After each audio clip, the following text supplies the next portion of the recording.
Premiumisation theme के ऊपर अगर कोई कंपनी बेस्ट सूटेड रहती है तो उसका नाम है एसडीएस इंटरप्राइजेस।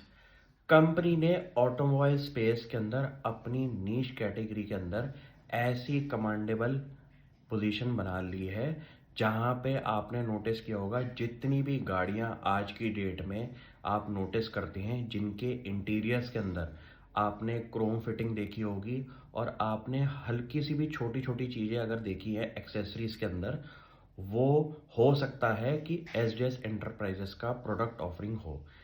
कंपनी ने ऑटोमोबाइल स्पेस के अंदर अपना ऐसा वैल्यू प्रोडक्ट निकाला है जहां पे आपने देखा होगा कि ऑटोमोबाइल स्पेस के अंदर जितनी ग्रोथ है उससे 3 टाइम्स की कंपनी के अंदर रेवेन्यू ग्रोथ दिखाई दे रही है।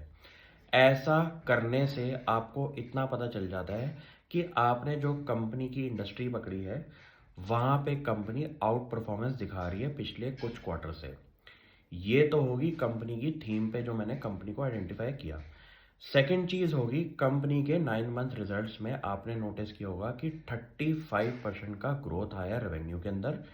23% का कंपनी के एबिडा के अंदर ग्रोथ आया है।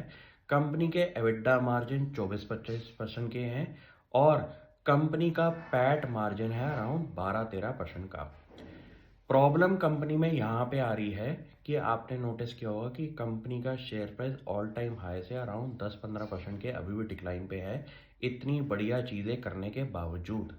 रीज़न बीइंग कंपनी के नेट प्रॉफिट में जो ग्रोथ है उस पे एनालिस्ट कम्युनिटी को क्वेश्चन है क्यों रेवेन्यू ग्रोथ 35%, एबिटा ग्रोथ 23% और पैट ग्रोथ में अगर 13% की ग्रोथ आप दिखा रहे हैं तो वहाँ पे जब तक कंपनी मार्केट के अंदर अगले 1-2 क्वार्टर तक अपने आप को ठीक नहीं करेगी, कंपनी के शेयर प्राइस के अंदर आपको हमेशा ऐसा ही डाउन ट्रेंड दिखाई देगा।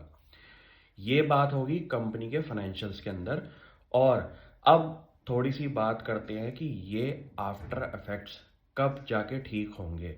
कंपनी ने पिछले 2 साल के टाइम पीरियड में 1-2 एक्विजिशंस मारे हैं जो कि सिनर्जी करने के बाद कंपनी के रेवेन्यू ग्रोथ तो हो रहे हैं, लेकिन उनके सिनर्जी इफेक्ट के आफ्टर इफेक्ट 1 से 2 साल के टाइम पीरियड में लगते हैं।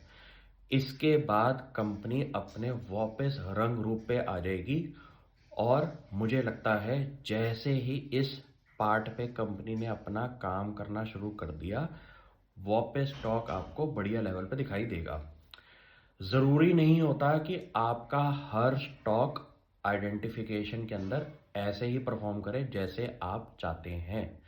मार्केट के अंदर अगर आप बैठे हैं और आपने बेट्स ली हैं किसी भी स्टॉक्स के अंदर, आपको हमेशा एक्सेप्टेड रूल रखना पड़ेगा अपनी लाइफ के अंदर कि हर स्टॉक नहीं चलता और हर स्टॉक नहीं चलने की वजह से आपको अपने बाकी स्टॉक्स को इतना राइड करना है कि आपके पोर्टफोलियो के अंदर आउट परफॉर्मेंस क्रिएटेड रहे।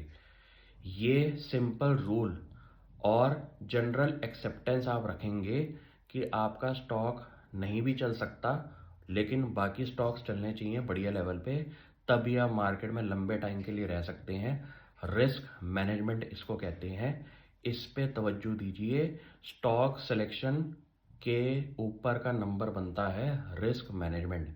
ये जिस आदमी ने नहीं करी अपने पोर्टफोलियो के अंदर, वो हमेशा कंफ्यूज स्टेट ऑफ माइंड में रहेगा जब मार्केट चल रही हो आपका पोर्टफोलियो ना चल रहा हो, मार्केट गिर रही हो आपका पोर्टफोलियो और तेज़ी से गिर रहा है।